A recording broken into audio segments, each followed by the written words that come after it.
The issue of Gitmo detainees is not solely one debated here in America. And when it comes to debate, say the words climate change, and some people's heads begin to swell and possibly even explode. Stay calm. Let us do the heavy lifting. Let's open the doors to the arena. First up, founder and editor-in-chief of the D.C. Spotlight newspaper, focusing on Beltway politics and the Metro connection, Wendy Thompson. And new to the competition here, professor of political science, adjunct professor of sociology, veteran political analyst. He's also author of the book Dollar Democracy, With Liberty and Justice for Some, How to Reclaim the American Dream for All. Peter Mathews. I thank you both for joining us. Good to be here. Good to be here, John. Wendy, thanks a lot for joining us. Wendy, I'm going to start with you on this one because this is interesting. The former Guantanamo detainee Omar Khadra is released on bail in Canada. Now, this comes down to a big argument here in America because there's still people here in America who say that those detainees in Gitmo should not be released. Others saying they've been there far too long. Canada is saying we have to let them loose. What does this tell us then about other countries and how they deal with their detainees? Maybe how we should deal with ours. I think this is setting a precedent. I think the way countries deal with people who have clearly created situations where we're now having to decide, are these countries on our side or are they on the terrorist side? Because in this case, this young man, even though he was young, this young man committed a crime. He took a life, one of our troops, he took a life, and now his sentence was completely, he was not allowed to finish his sentence. So I think, and then you have to take into consideration his history. His father was an associate of Osama bin Laden. His family is known as a terrorist family, and in his own country, in Canada, his own country, and this is well known. Yet he is given a sentence, and then that sentence, he's not allowed to finish out his sentence. And I think I wanted to point out, too, that in your case, what you're saying is he pleaded guilty in 2010 to charges that he used a grenade to kill an American soldier, is exactly what you're talking about. So, Peter, when we look at this now, here we have someone who did kill an American soldier who's out. That's a little bit distressing to see what our neighbor to the north has done. It is, and when they have him in prison, you know, awaiting a trial, they better keep track of it, make sure he doesn't skip bail. That's very important, so he's put on trial again. You're absolutely right.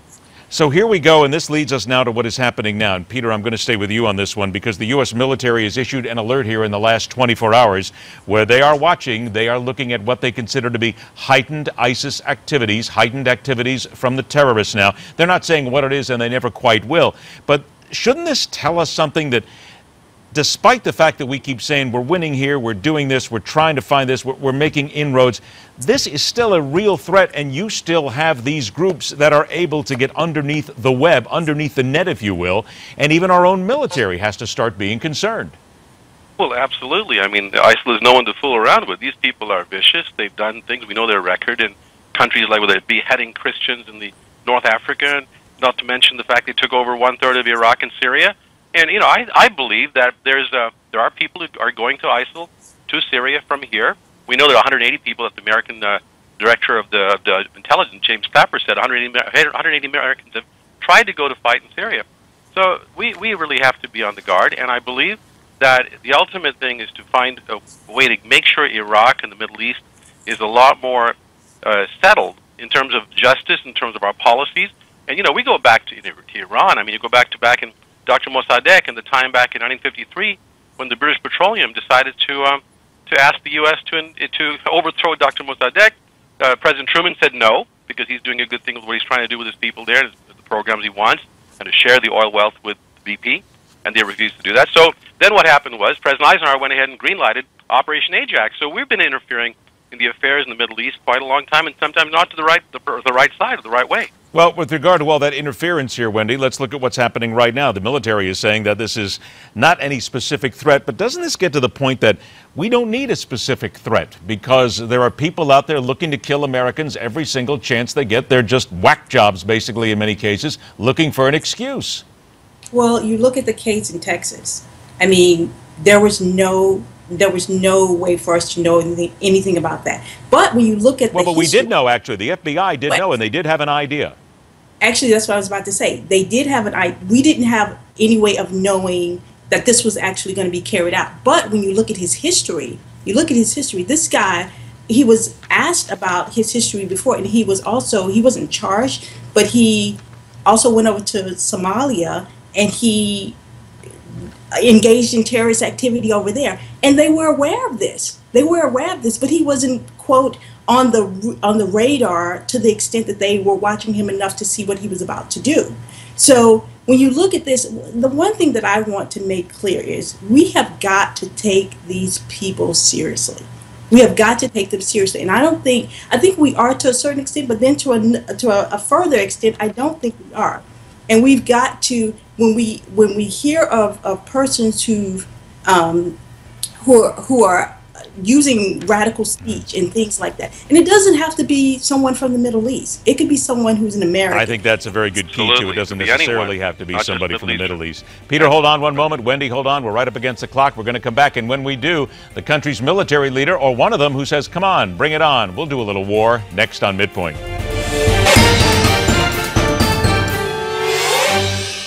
Get back to the arena. Once again, let us welcome back founder and editor-in-chief of the D.C. Spotlight newspaper, Wendy Thompson. Also, let us welcome back professor of political science, adjunct professor of sociology, Peter Mathews. All right, Peter, I'm going to get this one to you here because this is really interesting when an Iranian general comes out and says that basically, come on, we welcome war with the United States as we believe it'll be the scene for our success to display the real potentials of our power. Saying, come on, bring it on, and we're still working with these folks, supposedly, who want to create peace and have nuclear weapons. Peter, should we take this, though, as being serious, or should we just take this as another offshoot comment from a military general?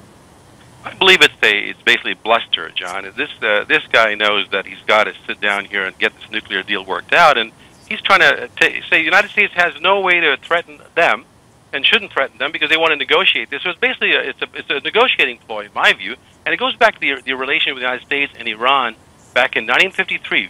Big mistake was made when we intervened against the democratically elected Prime Minister of Iran, Dr. Mohammad Mossadegh, and that brought to power the Shah, who neglected 80% of his people.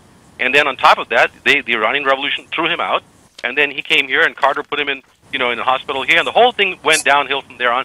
And this Islamic Revolution, we support the Iraqis, Saddam Hussein against the Iranian Revolution. So there was a mess here, and we've got to really step back a minute. We also have to look at the NPT, John, the Nuclear Non-Proliferation Treaty, which calls for the countries, which we signed, by the way, over 100 countries signed it, including Iran and North Korea. This calls for any country at that time, back in 1970, and even today, any country without nuclear weapons to agree to give up any chance to get them. They would give up the right to acquire them, as long as the countries with nuclear weapons would set a timetable toward complete nuclear disarmament. And President Obama was the first president to outwardly put that out there and say, we have to abide by this treaty. So you have a specific negotiation right now, but there's a general problem also over the years of how do we get these nuclear weapons under control all around so people are safer everywhere in the world. By the way, I know you've talked to our producer, John James, so that's the John, I'm Ed. So it's okay. I understand. About that. Don't worry about that. That happens. You can call me anything, just don't call me late for dinner. It's I'll call you Ed. There you go. Fine. Let's change up a little bit here. And Wendy, let me come to you on this one, and this caught us a lot by attention here. A progressive men's magazine in Austria has printed 3,000 copies of its latest issue using ink infused with HIV-positive blood. They want to combat the irrational fears concerning transmission of the virus, basically saying, if you hold this magazine in your hands, it's like holding somebody who is HIV positive. Well, they're getting a tremendous amount of attention, but is it really doing anything? That is so not necessary. That's counter to what they're trying to do or what they say they're trying to do. I think that is doing a disservice for all people with HIV/AIDS. Why is that? Why do you think? Because I think there are better ways to do it. I mean, we've gotten to be a society, even, I mean, across the world, actually. We've become humans who are dehumanizing people and using tactics that are outlandish. They're outlandish, and this is one of those tactics that's going to really backfire for people who truly need compassion. And this is not the way to do it. This is definitely not the way to do it. Peter, this just seems like grandstanding, if nothing else here, and I'm not sure if anybody's really going to be impressed by it and if it's really going to make any sort of a dent other than getting a tremendous amount of publicity. No, Ed, I think it is for publicity, and I think it's the wrong move because really we should be educating people and understanding that the HIV is not a threat to people who don't have it, and so do it in a rational way. And I'm with Wendy and you on this one, definitely. I think we're going to get a lot of readers. That's what's going on here. I got about 90 seconds left, and here comes the final shot. Crane High School in Crane, Texas. This is a high school that teaches abstinence only. That's their program. Well, the high school now has got an outbreak of chlamydia. And there's a number of people saying, well, I guess this just goes to show that abstinence-only programs aren't working. Peter, maybe they do have a point. I think they do have a point. I believe we should have good, comprehensive sex education and provide what young people need to prevent themselves from catching diseases and getting pregnant. And, I mean, you could also urge abstinence as part of the curriculum, but you've got to have the science behind it. I think they've got a big point on here. This abstinence-only program does not work. Well, I mean, let's just ask you. I got a minute left here, but to you first, Peter, doesn't this just say that you need sex education in the high schools? Come on, let's be honest. Absolutely. I'm 100% for that. I've always been speaking in favor of that. In Europe, they have that. And the teenage pregnancy rate in Sweden is 1/2 that in the United States because they have real education over there on that, John. Wendy, would you agree with that? I totally agree. Sex education is on both sides. I mean, you can have abstinence and you can also have sex education. One doesn't go without the other, I don't think. You know, I understand that there's a tremendous amount of people out there who are a little bit uncomfortable talking about it, but Wendy, don't we have to get to them and say, look, stop being uncomfortable here. This abstinence is just not working. You're dealing with teenagers, right? Well, if you want a continuation of out-of-control sexual transmitted disease, then you can continue down that road. But I think this is 2015. We've got to, get really serious about this. It is just that. People got to understand that sometimes you got to go with being 2015 and not being 1815, actually. Wendy Thompson, Peter Mathews, thank you so much for joining us. We appreciate that. Have a great weekend. Talk to you soon. Thank you so much, Ed. Appreciate it. All right, take care.